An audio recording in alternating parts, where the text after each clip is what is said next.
Hello there everybody, today we're taking a look at a 2016 Glastron 200GT fishing ski with a 150 Mercury outboard. Trailering bridle. Just under 100 hours. This is a 2-owner freshwater boat. In immaculate condition. Very clean. Removable seats put in the pedestals. The trolling motor included. It does have a depth finder fish finder combo that's currently being stored in the office.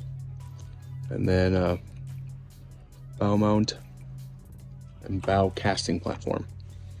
This boat is in fantastic shape. 200 boat, just under 100 hours. Come and schedule a showing to see it in person today. Thanks for watching.